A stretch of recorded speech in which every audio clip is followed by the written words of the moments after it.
तो बहुत बहुत स्वागत है एक बार जोरदार तरीके से मेरे देश के जितने भी इंडियन आर्मी लवर हैं और इंडियन आर्मी लवर्स के लिए फिर से आज मैं एक स्पेशल वैकेंसी लेके आपके सामने खड़ा हूं और इस एंट्री का नाम ही है TGC 139 एंट्री। इंडियन आर्मी द्वारा जो है 139 course technical graduate course TGC 139 की वैकेंसी अनाउंस हो गई है और इसकी फॉर्म फिलिंग भी स्टार्ट हो गई है। अगर अभी तक नहीं स्टार्ट किया तो फटाफट आपको जाना है इंडियन आर्मी की वेबसाइट पे और जाके तेजी के साथ इस एंट्री के लिए अप्लाई कर देना है। तो आज का डिस्कशन बहुत सारे पहलुओं को लेकर। सबसे पहली बात, ये एंट्री डायरेक्ट एसएसबी है।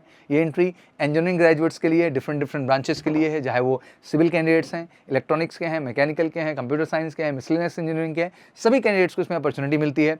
कट ऑफ भी बहुत हाई नहीं जाता है मेरिट का, जो कि एसएसबी के शॉर्ट लिस्टिंग में आता है। दैट मीन जो भी परसेंटेज आपके हैं बीटेक में उसी के आधार पे आपको मौका मिलता है। अगर 60% आपके एबव हैं तो मैं कहूँगा बिल्कुल बढ़ चढ़ के अप्लाई करिए इस एंट्री के लिए, आपको एसएसबी के लिए मौका मिलेगा। क्योंकि डायरेक्ट एसएसबी है, कोई रिटन एग्जामिनेशन नहीं है, तो एसएसबी के पहलू अपने आप में बहुत स्ट्रॉन्ग है और उसके लिए भी आपको बहुत सीरियसली मेहनत करना होगा।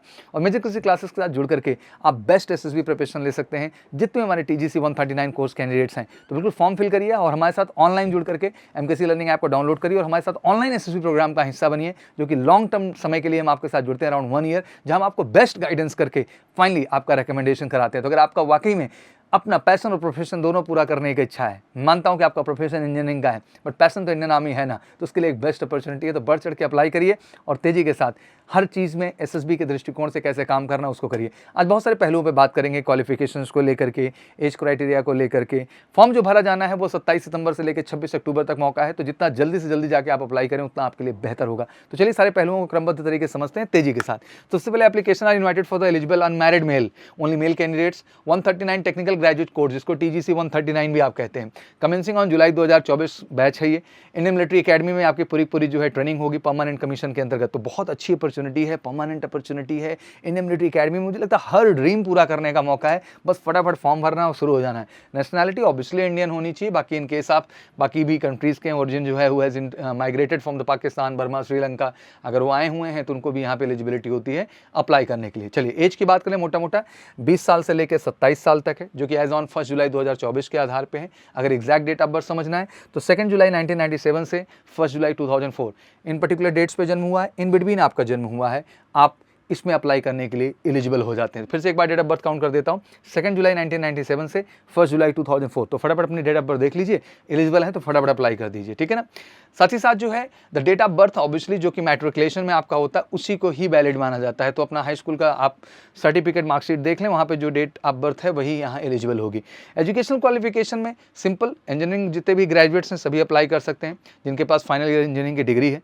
पर साथ ही साथ बहुत सारे कैंडिडेट्स हैं जो अपीयरिंग भी हैं, तो बिल्कुल वो भी अप्लाई कर सकते हैं। बट अपीयरिंग वालों को ध्यान रखना है कि वो अपने डॉक्यूमेंट्स जो हैं वो 1 जुलाई 2024 से पहले वहाँ पे सबमिट कर दें। अगर आप 1 जुलाई 2024 के बाद सबमिशन करना चाहते हैं, अराउंड 12 वीक्स का आपको टाइम दिया जाता है। इन दैट केस आपसे स्पेशल वहाँ है कि बॉन्ड, एडिशनल बॉन्ड और उसमें कुछ फंड सबमिट कराए जाते हैं जिसके आधार पे आप जा सकते हैं। दैट मीन इसमें अपीयरिंग कैंडिडेट्स भी पूरी तरह से एलिजिबल हो जाते हैं। दैट मीन जिनका एग्जाम इंजीनियरिंग का 1 जुलाई 2024 से पहले डन हो जा रहा है वो सारे के सारे कैंडिडेट्स इसके लिए एलिजिबल हो जाते हैं। हाँ, 1 जुलाई 2024 के बाद अगर आपका इंजीनियरिंग फाइनल ईयर का एग्जाम हो रहा है तो आप इसके लिए एलिजिबल नहीं है। बट अगर उसके पहले हो जा रहा है तो आप एलिजिबल हैं, बिल्कुल टेंशन नहीं लेना है, आप बढ़ चढ़ के इसके लिए अप्लाई करिए, ठीक है ना। तो ये रहा आपका क्राइटेरिया जो कि क्वालिफिकेशन को ले लिया। बाकी फाइनल ईयर वाले तो हैं ही, बाकी जो है अपीयरिंग वाले भी कर दिए, इसको भी मैंने आपके सामने क्लियर कर दिया। For admission to pre commission training academy after final selection the minimum education qualification passing BE/BTech degree होना आपके लिए वहाँ पे जरूरी है TGC 139 कोर्स के लिए। डिटेल में आपको बताएंगे इस चीज़ को लेकर के।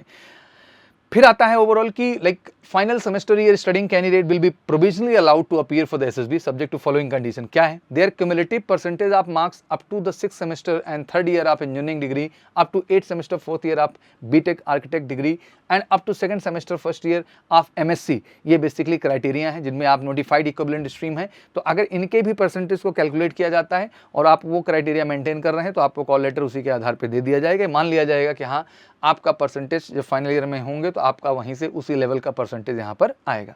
वैकेंसीज डिटेल की बात कर लें तो बहुत मोटा समझते हैं। सबसे पहले सिविल ब्रांच, सिविल हो, बिल्डिंग कंस्ट्रक्शन एंड टेक्नोलॉजी देख ही रहे हैं, सिविल इंजीनियरिंग है, साथ ही साथ स्ट्रक्चरल इंजीनियरिंग है, बिल्डिंग इंजीनियरिंग है। देख सकते हैं कितने सारे जो है ब्रांचेज हैं सिविल के अंतर्गत ही। अगर इन सब में आपने किया है तो अराउंड 7 वैकेंसीज जो हैं आपके पास सिविल ब्रांचेज को लेके हैं। सिविल के बाद नेक्स्ट हम लोग डिस्कस करेंगे जो ब्रांच हमारे पास है वो कंप्यूटर साइंस है। इसमें कंप्यूटर साइंस इंजीनियरिंग तो है ही, computer technology, MSc computer science, information technology, अगर है आपका आईटी भी है तो आप इसके लिए अप्लाई कर सकते हैं। इतनी सारी ब्रांचेज है, ऑलमोस्ट मुझे लगता है कोई ऐसी ब्रांच ही नहीं है जो कंप्यूटर साइंस की छूट रही हो यहाँ पे। इसमें भी अराउंड 7 वैकेंसीज हैं, तो बड़ी अपॉर्चुनिटी ये भी कर सकते हैं। फिर नेक्स्ट आता है आपका इलेक्ट्रिकल, जिसमें इलेक्ट्रिकल है, इलेक्ट्रिकल एंड इलेक्ट्रॉनिक्स है, इलेक्ट्रॉनिक्स एंड इंस्ट्रूमेंटेशन है। इसके अंतर्गत भी जितनी ब्रांच है 3 वैकेंसीज हैं, जितनी भी ब्रांचेज हैं इसके अंतर्गत भी दिखाई जाएंगी। फिर आ जाता है इलेक्ट्रॉनिक्स आपका, इसमें 4 वैकेंसीज रखी है, सारे के सारे इसमें भी आ जाते हैं, कोई छूटता ही नहीं। अगर आपने किसी भी स्ट्रीम में इंजीनियरिंग कर रखी है तो मैं कहूँगा टीजीसी का फॉर्म भरने के लिए आप एलिजिबल होते हैं, पास भी हैं या फाइनल ईयर में हैं, दोनों ही केसेस में, ठीक है। फिर इसके साथ साथ आ जाता है आपके पास अगला ऑप्शन जिसमें मैकेनिकल है। मैकेनिकल की भी ऑलमोस्ट सारी ही ब्रांचेस में देख रहा हूँ, कोई ऐसी ब्रांच नहीं है जो ना हो, अराउंड 7 वैकेंसीज यहाँ पर हैं। और साथ ही साथ हम देखें कोर तो मिसलेनियस इंजीनियरिंग की भी जितनी स्ट्रीम है वो सारे के सारे एलिजिबल हैं, मतलब इंजीनियरिंग के जितने भी स्ट्रीम के कैंडिडेट्स हैं अराउंड 2 वैकेंसीज हैं वो सब एलिजिबल हैं। तो ये रहा अराउंड 30 वैकेंसीज का डिटेल जो मैंने आपके सामने रखा। वैकेंसीज अप डाउन हो सकता है, इसके लिए आप बिल्कुल न चिंता करें, बढ़ भी सकती है एट द टाइम आप SSB and all. Recommended candidate आप TGC 139 course July 2024 who merit is not within the number of allotted vacancies. मान लीजिए मेरिट में नाम आ गया लेकिन जो वैकेंसीज थी वो शॉर्टेज हो जा रही हैं, तो इन दैट केस एक ऑप्शन आपके पास होता है कि नेक्स्ट जो है ऑफर होती है आपका शॉर्ट सर्विस कमीशन एंट्री, जिसको आप एसएससी टेक के नाम से जानते हैं। अक्टूबर में उसका बैच स्टार्ट होगा 2024 में, तो उसके लिए आपको वहाँ पे बुला लिया जाएगा। तो दैट मीन अगर आप मेरिट लिस्ट में एक बार नाम आ जा रहा है तो एग्जैक्टली अगर आपकी वैकेंसीज की वजह से कभी कभी मौका नहीं मिल पाता है, आप कट ऑफ मीट करते हैं, मेरिट में इन भी कर जाते हैं, लेकिन तो घबराने की बात नहीं, एसएससी टेक आपको अक्टूबर में फिर से वहाँ पे इनवाइट कर लेगा, तो आप बिल्कुल श्योर शॉर्ट जाएंगे, बस बेस्ट अपना दीजिए, टेंशन लेने की ज़रूरत नहीं है। कमीशन परमानेंट है, इंडियन मिलिट्री एकेडमी में जो है आपको जो है मौका मिलेगा ट्रेनिंग का, पूरी ट्रेनिंग आपकी वहीं पे कंप्लीट की जाएगी। परमानेंट कमीशन की डिग्री मैंने पहले ही बता दिया है। ट्रेनिंग टोटल 12 मंथ की है, मतलब 12 महीने की है, जो कि selected candidate detail training at the Indian military academy Dehradun according to their position in the final order of merit engineering stream wise up to the number of available vacancies. तो पूरा 12 महीने का ट्रेनिंग प्रॉपर तरीके से वहाँ आपका चलेगा, ठीक है। ये सारी चीज़ें हैं, कॉस्ट ऑफ ट्रेनिंग डिटेल है, इस पर बाद में बात कर लेंगे। रैंक्स आप देख ही रहे हैं, प्रमोशन क्राइटेरिया भी lieutenant, captain, major, lieutenant colonel, colonel, brigadier, brigadier के बाद major general, lieutenant general, HEG plus scale. और सैलरी की भी बात करें तो हाई स्केल सैलरीज़ हैं, बेस्ट है। और सैलरी क्या है, इतनी सारी फैसिलिटीज़ हैं, इतनी सारी चीज़ें हैं। मिलिट्री सर्विसेज पे MSP आपको अलग मिलेगा, fix stipend of the cadet training वो अलग आपको मिलेगा पूरा। क्वालिफिकेशन ग्रांट भी आपको मिलती हैं स्पेशल वहाँ पे। फ्लाइंग अनाउंसेस भी आपको दिए जाते हैं, बहुत सारे अदर अनाउंसेस भी हैं जो आपके साथ ऐड किए जाते हैं अगर आप वहाँ एक्स्ट्रा कुछ एफर्ट्स करते हैं। तो कैटेगरी बना ही हुआ है एंड ये सारा का सारा सैलरी क्राइटेरिया था जो मैंने आपके सामने रख दिया। CHN अलाउंस अलग है, यूनिफॉर्म अलाउंस अलग है, राशन, ट्रांसपोर्ट, हर चीज़ का अलग अलग पैसा आपको मिलता है। तो you good number of salary and I think life is very secure. Children education allowance आपको अलग मिलता है, बहुत सारी फैसिलिटीज़ हैं, ग्रुप इंश्योरेंस है। अप्लाई करने का बड़ा सिंपल सा प्रोसेस है, आपको सिंपल joinindianarmy.nic.in की साइट पे जाना है बच्चा, ऑफिसर एंट्री में अप्लाई लॉगिन करके क्लिक रजिस्ट्रेशन पे जा करके रिक्वायर्ड, ऑलरेडी रजिस्टर्ड है तो कोई बात ही नहीं है, fill in the online registration form the reading instruction carefully, फिर उसके बाद अपना फॉर्म अप्लाई करने का प्रोसेस कर देंगे, ठीक है ना।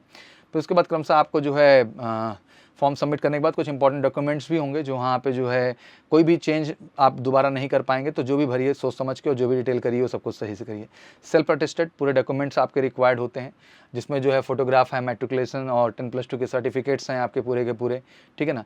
Parents name, father name is not mention in the matriculation secondary examination the candidate is required to produce any document, कोई भी डॉक्यूमेंट दे सकते हो। वैसे ये होता नहीं है, सबके तो नाम रहते हैं इस चीज़ को लेकर के। Engineering degree, provisional degree issued by the recognised university, उसको आप यूज़ कर सकते हैं। 12th का मार्कशीट मैंने बता ही दिया, और डिप्लोमा में भी किए हैं तो उसका भी डॉक्यूमेंट्स आपको कैरी करना पड़ेगा, ठीक है ना।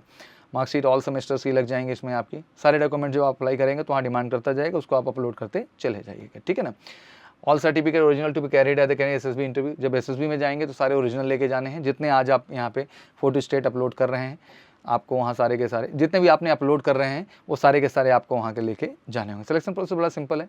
शॉर्ट लिस्टिंग ऑफ एप्लीकेशन बिल्कुल integrated HQM MOD Indian army reserve the rights short listing the application and fix the cut off percentage of the marks for each engineering discipline stream without assigning any reasons, ठीक है ना।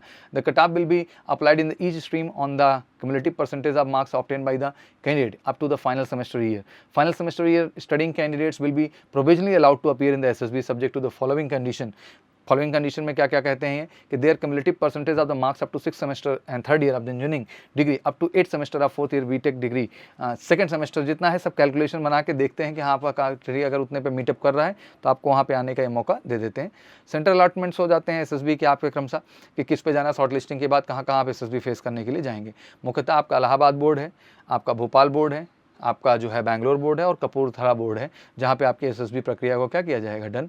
Stage 1 आपका screening part है, फिर stage 2 आपका final पूरा SSB process, psychology, GTU interview part, conference तक जाता है। अगर आप हो जाते हैं स्क्रीनिंग में तो आगे की प्रक्रिया में बढ़ते हैं और फाइनली सेलेक्ट हो जाते हैं। मेडिकल एग्जामिनेशन फिर वहीं रुक करके आपका जो है मेडिकल की प्रक्रिया डन कर दी जाती है और फिर फाइनली आपका जो है फाइनल मेरिट लिस्ट आ जाएगी। मेरिट लिस्ट में आपका नाम होगा और उसके बाद फटाफट आप इंडियन मिलिट्री एकेडमी का जाके हिस्सा बन जाएंगे। तो I think it's a great opportunity for everyone और बहुत सारी इन्फॉर्मेशन है जिसको आप डिटेल में पढ़ भी सकते हैं यहाँ पे। But sir just want to tell you one thing कि this is a great opportunity बड़ी। अगर आपने इंजीनियरिंग की हुई है तो मुझे लगता है कि आपने कर ली है, आप अपेयरिंग में हैं या कर रहे हैं, फाइनल ईयर हैं, आप बढ़ चढ़ के इस फॉर्म को जरूर अप्लाई करिए। It's a great opportunity for all of you and apply करने के साथ साथ मेजर कलसी क्लासेस के ऑनलाइन प्लेटफॉर्म से जुड़ करके एसएसबी गाइडेंस जरूर शुरू कर दीजिए। कॉल करके 9696330033 पर। आशा करता हूँ सर ये अपडेट्स आपको मिल गई होंगी, पर इसके बावजूद भी कोई क्वेरीज है तो प्लीज़ कमेंट सेक्शन में मेंशन करें। मैं आपको डिटेल अपडेट फिर से लेके आपके सामने हाजिर हूँगा प्रॉपर तरीके से। तो एक बार फिर से आप सबको बहुत बहुत शुभकामनाएं। फॉर्म फिल करिए और एसएसबी की प्रिपरेशन एमकेसी के साथ शुरू करके श्योर शॉर्ट सक्सेस लीजिए। Thank you so much, good luck, जय हिंद, जय भारत।